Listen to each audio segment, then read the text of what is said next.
ಬಗ್ಗೆ ಧ್ವನಿ ಎತ್ತಿದ್ರೆ ಸಾಕು ನಿಮ್ಮ ಮೇಲೆ ಎಫ್ಐಆರ್ ದಾಖಲಾಗುತ್ತೆ. ಇನ್ನೂ ಹೆಚ್ಚಿಗೆ ಹೋರಾಟ ಮಾಡಿದ್ರೆ ಗಡೀಪಾರು ಶಿಕ್ಷೆ ಫಿಕ್ಸ್. ಇದು ಕರಾವಳಿ ಭಾಗದ ಹಿಂದೂ ಹೋರಾಟಗಾರರ ಸದ್ಯದ ಪರಿಸ್ಥಿತಿ. ಮೊನ್ನೆಯಷ್ಟೇ ಕಲ್ಲಡ್ಕ ಪ್ರಭಾಕರ್ ಭಟ್ರ ವಿರುದ್ಧ ಎಫ್ಐಆರ್ ದಾಖಲಿಸಿರೋ ಪೊಲೀಸರು ಇದಾದ ಮೇಲೆ 31 ಮಂದಿ ಗಡೀಪಾರಿಗೆ ಆದೇಶ ಹೊರಡಿಸಿದ್ದಾರೆ. ಇಲ್ಲಿ ಹಿಂದೂಗಳನ್ನ ಟಾರ್ಗೆಟ್ ಮಾಡಲಾಗ್ತಿದೆ ಅನ್ನೋದು ಕೇಸರಿ ಪಡೆಯ ಆಕ್ರೋಶ. ಈ ಬಗ್ಗೆ ಒಂದು ರಿಪೋರ್ಟ್ ನಿಮ್ಮ ಮುಂದೆ.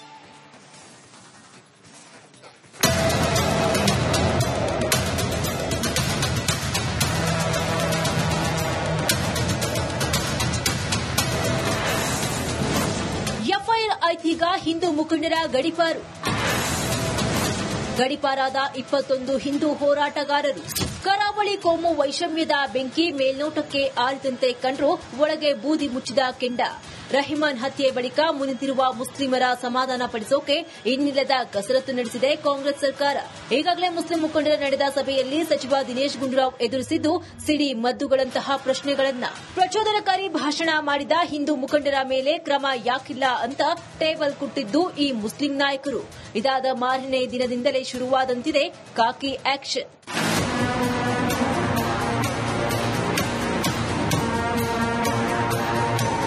ಮೊನ್ನೆ ಆರ್ಎಸ್ಎಸ್ ಹಿರಿಯ ನಾಯಕ ಕಲ್ಲಡ್ಕ ಪ್ರಭಾಕರ್ ಭಟ್ ಸೇರಿದಂತೆ ಹಲವು ಹಿಂದೂ ಮುಖಂಡರ ಮೇಲೆ ಏಕಾಏಕಿ ದಾಖಲಾಗಿದ್ದು ಎಫ್ಐಆರ್. 3 ವಾರಗಳ ಹಿಂದೆ ನಡೆದ ಸುಹಾಸ್ ಶೆಟ್ಟಿ ಶ್ರದ್ದಾಂಜಲಿ ಕಾರ್ಯಕ್ರಮದಲ್ಲಿ ಮಾಡಿದ ಭಾಷಣ ಪ್ರಚೋದನಕಾರಿ ಆಗಿತ್ತು ಅನ್ನೋದು ಕಲ್ಲಡ್ಕ ಪ್ರಭಾಕರ್ ಭಟ್ ಮೇಲಿರುವ ಆರೋಪ. ಇಷ್ಟು ಮಾತ್ರವಲ್ಲ, ಹಲವು ಹಿಂದೂ ಪರ ಕಾರ್ಯಕರ್ತರ ಮನೆ ಬಾಗಿಲನ್ನ ಸರಿ ರಾತ್ರಿ ಬಡಿದಿರುವ ಪೊಲೀಸರು ಕೇಸರಿ ಪಡೆಗೆ ಕೊಟ್ಟಿದ್ದು ಇನ್ನಿಲ್ಲದ ಕಾಟ. ಕೆಲವು ಹಿಂದೂ ಲೀಡರ್ಸ್ ಚಲನವಲನ ಬಗ್ಗೆ ಜಿಪಿಎಸ್ ನಿಗಾ ಇಟ್ಟಿದ್ದಾರಂತೆ ಪೊಲೀಸರು. ಇದೆಲ್ಲ ಆದ್ಮೇಲೆ ಈಗ ಪೊಲೀಸರು ಬಿಟ್ಟಿದೆ ಗಡೀಪಾರು ಬಾಣ.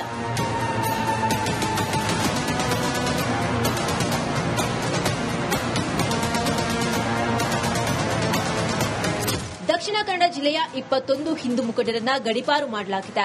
ಇದರಲ್ಲಿ ಅರುಣ್ ಪುತ್ತಿಲ, ಮಹೇಶ್ ಶೆಟ್ಟಿ ತಿಮರೋಡಿ, ಭಾರತ ಕುಮಡೇಲು ಸೇರಿದಂತೆ 21 ಪ್ರಮುಖರಿಗೆ ಗಡೀಪಾರು ಶಿಕ್ಷೆ ವಿಧಿಸಲಾಗಿದೆ. ಬಂಟ್ವಾಳ ನಗರ ಹಾಗೂ ಗ್ರಾಮಾಂತರ, ಪುತ್ತೂರು ನಗರ ಹಾಗೂ ಗ್ರಾಮಾಂತರ, ವಿಟ್ಲ, ಸುಳ್ಯ, ಬೆಳ್ತಂಗಡಿ, ಉಪ್ಪಿನಂಗಡಿ, ಬೆಳ್ಳಾರೆ, ಪುಂಜಲಕಟ್ಟೆ, ಕಡಬ ವ್ಯಾಪ್ತಿಯಲ್ಲಿರುವ ಲೀಸ್ಟ್ನಲ್ಲಿರುವ ಮಂದಿಯನ್ನ ಗಡೀಪಾರು ಮಾಡಲಾಗಿದೆ. ಪೊಲೀಸ್ ಇಲಾಖೆಯಿಂದ ಎಸಿ ಅವರ ಮುಖಾಂತರ ನೋಟಿಸ್ ಅನ್ನ ಗಡೀಪಾರು ಆದೇಶವನ್ನ ಮಾಡಿ ಇವತ್ತು ನೋಟಿಸ್ ಜಾರಿಗೊಳಿಸಿದ್ದಾರೆ. 6ನೇ ತಾರೀಕಿಗೆ ಎಸಿ ಕಚೇರಿಗೆ ಹೋಗಿ ಹಾಜರಾಗಬೇಕು, ಇಲ್ಲದಿದ್ದರೆ ಕಲಬುರಗಿ ಜಿಲ್ಲೆಗೆ ಗಡೀಪಾರನ್ನ ಮಾಡ್ತೇವೆ ಅನ್ನತಕ್ಕಂಥ ಆದೇಶದ ಪ್ರತಿ ಇವತ್ತು ನಮ್ಮ ಕೈ ಸೇರಿದೆ. ಇನ್ನು ಹಿಂದೂ ಮುಖಂಡರನ್ನೇ ಟಾರ್ಗೆಟ್ ಮಾಡಿಕೊಂಡು ಗಡೀಪಾರು ಮಾಡುತ್ತಿರುವ ಸರ್ಕಾರದ ಕ್ರಮವನ್ನ ಬಿಜೆಪಿ ನಾಯಕರು ಖಂಡಿಸಿದ್ದಾರೆ. ನೋಡಿ, ಇದು ನಾನು ಹೇಳ್ತೀನಲ್ಲ, ಕಾಂಗ್ರೆಸ್ ಅವರು ಬಂದ್ರೇನೆ ಕೋಮುಗಲಭೆಗಳು. ಯಾಕೆ ನಮ್ಮ ಸರ್ಕಾರದಲ್ಲಿ ಕೋಮುಗಲಭೆಗಳಿರಲಿಲ್ಲ? ಅವ್ರು ಬಂದ್ರೆ ಮುಸ್ಲಿಮರು ಓಲೈಕೆ ಮಾಡುವಂತದ್ದು ಮಾಡ್ತಾರೆ. ಇಡೀ ಹಿಂದೂ ಜನಾಂಗ ಅದರ ವಿರುದ್ಧ ತಿರುಗಿ ಬೀಳ್ತೈತೆ. ಪ್ರಮುಖರನ್ನ ವಿಶೇಷವಾಗಿ ಡಾಕ್ಟರ್ ಪ್ರಭಾಕರ್ ಭಟ್ರ ಮೇಲೆ ಹಾಕಿರ್ತಕ್ಕಂಥ ಕೇಸು, ಇವತ್ತು ಅರುಣ್ ಪುತ್ತಿಲ ಅವರಿಗೆ ಹಾಕಿರ್ತಕ್ಕಂಥ ಗಡೀಪಾರು, ಇದೆಲ್ಲವೂ ಕಾಂಗ್ರೆಸ್ನ ಷಡ್ಯಂತರ ಅಂತ ಅನಿಸ್ತಿದೆ. 15 ಮುಸ್ಲಿಂ ಮುಖಂಡರು ಗಡೀಪಾರು. ಇಲ್ಲಿ ಒಂದೇ ಸಮುದಾಯವನ್ನ ಗಡೀಪಾರು ಮಾಡಿಲ್ಲ ಸರ್ಕಾರ. 21 ಹಿಂದೂಗಳು ಗಡೀಪಾರಾಗಿದ್ರೆ 15 ಮುಸ್ಲಿಂ ಮುಖಂಡರನ್ನ ಗಡೀಪಾರಿಗೆ ಗುರಿಪಡಿಸಲಾಗಿದೆ. ದಕ್ಷಿಣ ಕನ್ನಡ ಜಿಲ್ಲೆಯಾದ್ಯಂತ ಹಲವು ಠಾಣಾ ವ್ಯಾಪ್ತಿಯಲ್ಲಿನ ಮುಸ್ಲಿಮರನ್ನ ಗಡೀಪಾರು ಮಾಡಲಾಗಿದೆ. ಅಂದ್ರೆ ಇಲ್ಲಿ ಹಿಂದೂಗಳ ಆಕ್ಷೇಪ ತಣಿಸೋಕೋ ಅಥವಾ ಎರಡೂ ಕಡೆ ಗಡೀಪಾರಾಗಿದೆ ಅಂತ ಸಮರ್ಥಿಸಿಕೊಳ್ಳೋಕೋ ತಿಪ್ಪೆ ಸಾರಿಸುವ ಕೆಲಸ ಆದಂತಿದೆ. ಇಲ್ಲಿ ಮುಖ್ಯವಾಗಿ ಅಬ್ದುಲ್ ರಹಿಮಾನ್ ಹತ್ಯೆ ಬಳಿಕ ಮುಸ್ಲಿಮರು ಪ್ರಮುಖವಾಗಿ ಬೇಡಿಕೆ ಮುಂದಿಟ್ಟಿದ್ದು ಪ್ರಚೋದನಕಾರಿ ಭಾಷಣ ಮಾಡಿದವರ ವಿರುದ್ಧ ಕ್ರಮ ಕೈಗೊಳ್ಳಬೇಕು ಅಂತ. ಸದ್ಯಕ್ಕೆ ಈ ಡಿಮ್ಯಾಂಡ್ ಫುಲ್ಫಿಲ್ ಮಾಡಿದೆ ಸರ್ಕಾರ. ಕಲ್ಲಡ್ಕ ಪ್ರಭಾಕರ್ ಭಟ್ ವಿರುದ್ಧ ಎಫ್ಐಆರ್ ದಾಖಲಿಸಿದ್ರೆ ಇತರೆ ಮುಖಂಡರನ್ನ ಗಡೀಪಾರು ಮಾಡುವ ಮೂಲಕ ಒಂದು ಸಮುದಾಯದ ಆಕ್ರೋಶ ಶಮನ ಮಾಡುವ ಕಾರ್ಯವಂತೂ ಆಗಿದೆ.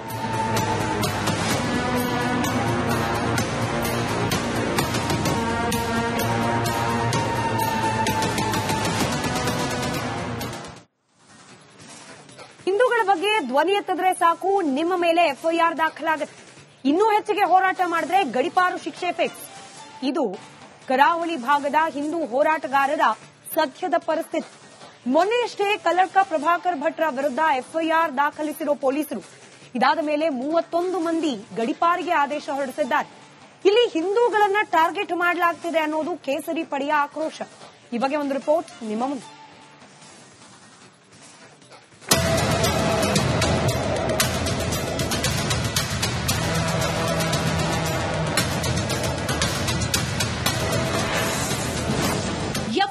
ಶುರುವಾಯ್ತೀಗ ಹಿಂದೂ ಮುಖಂಡರ ಗಡಿಪಾರು. ಗಡಿಪಾರಾದ 21 ಹಿಂದೂ ಹೋರಾಟಗಾರರು. ಕರಾವಳಿ ಕೋಮು ವೈಷಮ್ಯದ ಬೆಂಕಿ ಮೇಲ್ನೋಟಕ್ಕೆ ಆರಿದಂತೆ ಕಂಡ್ರು, ಒಳಗೆ ಬೂದಿ ಮುಚ್ಚಿದ ಕೆಂಡ.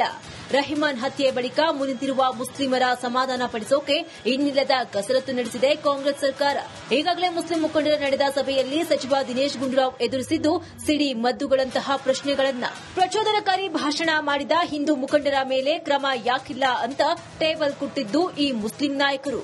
ಇದಾದ ಮಾರನೇ ದಿನದಿಂದಲೇ ಶುರುವಾದಂತಿದೆ ಕಾಕಿ ಆಕ್ಷನ್.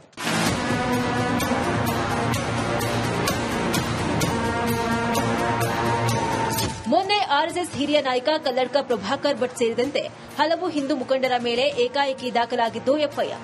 3 ವಾರಗಳ ಹಿಂದೆ ನಡೆದ ಸುಹಾಸ್ ಶೆಟ್ಟಿ ಶ್ರದ್ಧಾಂಜಲಿ ಕಾರ್ಯಕ್ರಮದಲ್ಲಿ ಮಾಡಿದ ಭಾಷಣ ಪ್ರಚೋದನಕಾರಿ ಆಗಿತ್ತು ಅನ್ನೋದು ಕಲ್ಲಡ್ಕ ಪ್ರಭಾಕರ್ ಭಟ್ ಮೇಲಿರುವ ಆರೋಪ. ಇಷ್ಟು ಮಾತ್ರವಲ್ಲ, ಹಲವು ಹಿಂದೂ ಪರ ಕಾರ್ಯಕರ್ತರ ಮನೆ ಬಾಗಿಲನ್ನ ಸರಿ ರಾತ್ರಿ ಬಡಿದಿರುವ ಪೊಲೀಸರು ಕೇಸರಿ ಪಡೆಗೆ ಕೊಟ್ಟಿದ್ದು ಇನ್ನಿಲ್ಲದ ಕಾಟ. ಕೆಲವು ಹಿಂದೂ ಲೀಡರ್ಸ್ ಚಲನವಲನ ಬಗ್ಗೆ ಜಿಪಿಎಸ್ ನಿಗಾ ಇಟ್ಟಿದ್ದಾರಂತೆ ಪೊಲೀಸರು. ಇದೆಲ್ಲ ಆದ್ಮೇಲೆ ಈಗ ಪೊಲೀಸರು ಬಿಟ್ಟಿದೆ ಗಡಿಪಾರು ಬಾಣ.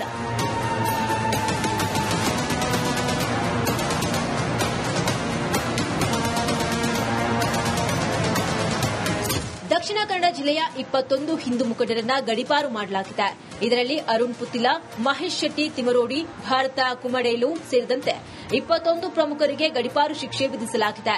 ಬಂಟ್ವಾಳ ನಗರ ಹಾಗೂ ಗ್ರಾಮಾಂತರ, ಪುತ್ತೂರು ನಗರ ಹಾಗೂ ಗ್ರಾಮಾಂತರ, ವಿಟ್ಲ, ಸುಳ್ಯ, ಬೆಳ್ತಂಗಡಿ, ಉಪ್ಪಿನಂಗಡಿ, ಬೆಳ್ಳಾರೆ, ಪುಂಜಿಲಾಕಟ್ಟೆ, ಕಡಬ ವ್ಯಾಪ್ತಿಯಲ್ಲಿರುವ ಲೀಸ್ಟ್ನಲ್ಲಿರುವ ಮಂದಿಯನ್ನ ಗಡಿಪಾರು ಮಾಡಲಾಗಿದೆ. ಪೊಲೀಸ್ ಇಲಾಖೆಯಿಂದ ಎಸಿ ಅವರ ಮುಖಾಂತರ ನೋಟಿಸ್ ಅನ್ನ ಗಡಿಪಾರು ಆದೇಶವನ್ನ ಮಾಡಿ ಇವತ್ತು ನೋಟಿಸ್ ಜಾರಿಗೊಳಿಸಿದ್ದಾರೆ. 6ನೇ ತಾರೀಕಿಗೆ ಎಸಿ ಕಚೇರಿಗೆ ಹೋಗಿ ಹಾಜರಾಗಬೇಕು, ಇಲ್ಲದಿದ್ದರೆ ಕಲಬುರಗಿ ಜಿಲ್ಲೆಗೆ ಗಡಿಪಾರನ್ನ ಮಾಡ್ತೇವೆ ಅನ್ನತಕ್ಕಂಥ ಆದೇಶದ ಪ್ರತಿ ಇವತ್ತು ನಮ್ಮ ಕೈ ಸೇರಿದೆ. ಇನ್ನು ಹಿಂದೂ ಮುಖಂಡರನ್ನೇ ಟಾರ್ಗೆಟ್ ಮಾಡಿಕೊಂಡು ಗಡಿಪಾರು ಮಾಡುತ್ತಿರುವ ಸರ್ಕಾರದ ಕ್ರಮವನ್ನ ಬಿಜೆಪಿ ನಾಯಕರು ಖಂಡಿಸಿದ್ದಾರೆ. ನೋಡಿ, ಇದು ನಾನು ಹೇಳ್ತೀನಲ್ಲ, ಕಾಂಗ್ರೆಸ್ ಅವ್ರು ಬಂದ್ರೇನೆ ಕೋಮುಗಲಭೆಗಳು. ಯಾಕೆ ನಮ್ಮ ಸರ್ಕಾರದಲ್ಲಿ ಕೋಮುಗಲಭೆಗಳಿರಲಿಲ್ಲ? ಅವ್ರು ಬಂದ್ರೆ ಮುಸ್ಲಿಮರು ಓಲೈಕೆ ಮಾಡುವಂತದ್ದು ಮಾಡ್ತಾರೆ. ಇಡೀ ಹಿಂದೂ ಜನಾಂಗ ಅದರ ವಿರುದ್ಧ ತಿರುಗಿ ಬೀಳ್ತೈತೆ. ಪ್ರಮುಖರನ್ನ ವಿಶೇಷವಾಗಿ ಡಾಕ್ಟರ್ ಪ್ರಭಾಕರ್ ಭಟ್ರ ಮೇಲೆ ಹಾಕಿರ್ತಕ್ಕಂಥ ಕೇಸು, ಇವತ್ತು ಅರುಣ್ ಪುತ್ತಿಲ ಅವರಿಗೆ ಹಾಕಿರ್ತಕ್ಕಂಥ ಗಡಿಪಾರು, ಇದೆಲ್ಲವೂ ಕಾಂಗ್ರೆಸ್ನ ಷಡ್ಯಂತರ ಅಂತ ಅನಿಸ್ತಿದೆ. 15 ಮುಸ್ಲಿಂ ಮುಖಂಡರು ಗಡಿಪಾರು. ಇಲ್ಲಿ ಒಂದೇ ಸಮುದಾಯವನ್ನ ಗಡಿಪಾರು ಮಾಡಿಲ್ಲ ಸರ್ಕಾರ. 21 ಹಿಂದೂಗಳು ಗಡಿಪಾರಾಗಿದ್ರೆ 15 ಮುಸ್ಲಿಂ ಮುಖಂಡರನ್ನ ಗಡಿಪಾರಿಗೆ ಗುರಿಪಡಿಸಲಾಗಿದೆ. ದಕ್ಷಿಣ ಕನ್ನಡ ಜಿಲ್ಲೆಯಾದ್ಯಂತ ಹಲವು ಠಾಣಾ ವ್ಯಾಪ್ತಿಯಲ್ಲಿನ ಮುಸ್ಲಿಮರನ್ನ ಗಡಿಪಾರು ಮಾಡಲಾಗಿದೆ. ಅಂದ್ರೆ ಇಲ್ಲಿ ಹಿಂದೂಗಳ ಆಕ್ಷೇಪ ತಣಿಸೋಕೋ ಅಥವಾ ಎರಡೂ ಕಡೆ ಗಡಿಪಾರಾಗಿದೆ ಅಂತ ಸಮರ್ಥಿಸಿಕೊಳ್ಳೋಕೋ ತಿಪ್ಪೆ ಸಾರಿಸುವ ಕೆಲಸ ಆದಂತಿದೆ. ಇಲ್ಲಿ ಮುಖ್ಯವಾಗಿ ಅಬ್ದುಲ್ ರಹಿಮಾನ್ ಹತ್ಯೆ ಬಳಿಕ ಮುಸ್ಲಿಮರು ಪ್ರಮುಖವಾಗಿ ಬೇಡಿಕೆ ಮುಂದಿಟ್ಟಿದ್ದು ಪ್ರಚೋದನಕಾರಿ ಭಾಷಣ ಮಾಡಿದವರ ವಿರುದ್ಧ ಕ್ರಮ ಕೈಗೊಳ್ಳಬೇಕು ಅಂತ. ಸದ್ಯಕ್ಕೆ ಈ ಡಿಮ್ಯಾಂಡ್ ಫುಲ್ಫಿಲ್ ಮಾಡಿದೆ ಸರ್ಕಾರ. ಕಲ್ಲಡ್ಕ ಪ್ರಭಾಕರ್ ಭಟ್ ವಿರುದ್ಧ ಎಫ್ಐಆರ್ ದಾಖಲಿಸಿದ್ರೆ ಇತರೆ ಮುಖಂಡರನ್ನ ಗಡಿಪಾರು ಮಾಡುವ ಮೂಲಕ ಒಂದು ಸಮುದಾಯದ ಆಕ್ರೋಶ ಶಮನ ಮಾಡುವ ಕಾರ್ಯವಂತೂ ಆಗಿದೆ.